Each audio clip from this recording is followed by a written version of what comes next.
Let me rope in Major Shah, who's still with us on the broadcast. Major Shah, if you could take us through what your understanding of this particular massive tour of Jaishankar to the United States is. Now, as I mentioned, there are several meetings and bilaterals that have been slated for his visit.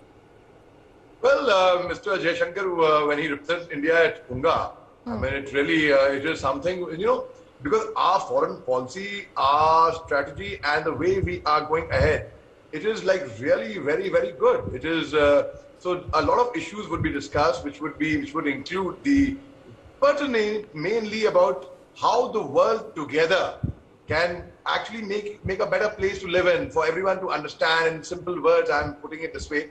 There's food security, there are security problems, internal, external, and there are weather change, climate changes, like what happened, the floods in Pakistan that happened recently. So there are a lot of problems which the world, anyone can face anytime. And when these things are discussed at a high level, it comes down to the bottom level, and and one takes a corrective measure on a lot of things. क्योंकि कहते हैं ना कि बात से तो बात निकलती है. So yes, when such kind of when our foreign minister, in fact, he was the foreign secretary. In fact, he was the external affairs secretary. So he has had that experience as well. And Imran Khan, our neighboring country, a not so friendly neighborhood, they praised us of our foreign policy. We have seen a lot of diplomats, a lot of head of states, a lot of world premiers coming over to India at end of March when the Russia-Ukraine war was on the peak. Why? Because everyone now today is looking up to India on an international forum, on an international platform. So most certainly when India participates in such, right now, see, the SCO summit was on. Right now we have, and Unga, we have this meeting, we have high-level, high-profile meetings going on. So yes, it puts India also in a upgraded state that everyone looking up to India as a world power today. Right. We'll shift our focus to what exactly is happening in Xinjiang at this point. Now, of course, we're learning that diplomats and human rights advocates that were speaking on the sidelines of the United Nations General Assembly are calling for forceful action on China's alleged persecution of ethnic minorities. Now, the call for action took place as world leaders arrived in New York City for the UNGA, of course, where Jaishankar also is, and 2 weeks after the UN Human Rights Council found in a landmark report China had potentially committed quote-unquote crimes against humanity in Xinjiang. Inaction is no longer possible is what Fernand de Vernes, the UN Special Rapporteur on Minority Rights, said at the forum, which is sponsored by the Atlantic Council and Human Rights Watch.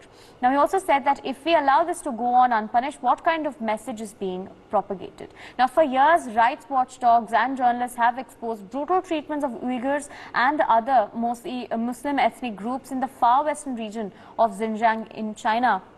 But China is accused of a ruthless campaign of torture, sexual assault and ethnic cleansing.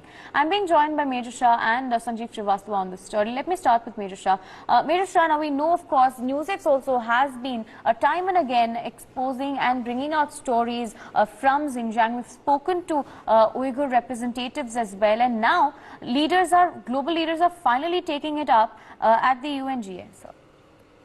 Absolutely, Arte, 100%, and it needs to be called out. And firstly, let me compliment you and NewsX for actually exposing and bringing out the truth, reality. That's what actual true journalism stands for. And in fact, you have to bring out the reality before people. Secondly, when China's shot, when the truth is brought out, like you can see the images over here, where crimes against humanity, what else is happening, the minorities in China are having a tough time. I mean, forget about humanity, forget about human rights. These people are not even kind to animals. I'm not talking about that is their personal thing. I'm talking about basic pets. I'm talking about basic pets who are tortured in China. So when things like this is brought out in the UN General Assembly, when people come out of an international forum and they call out and they speak over there, and at least they might be incorrigible. That's a different thing altogether. They can be incorrigible, but it creates a pressure, and they can become a small difference will come in.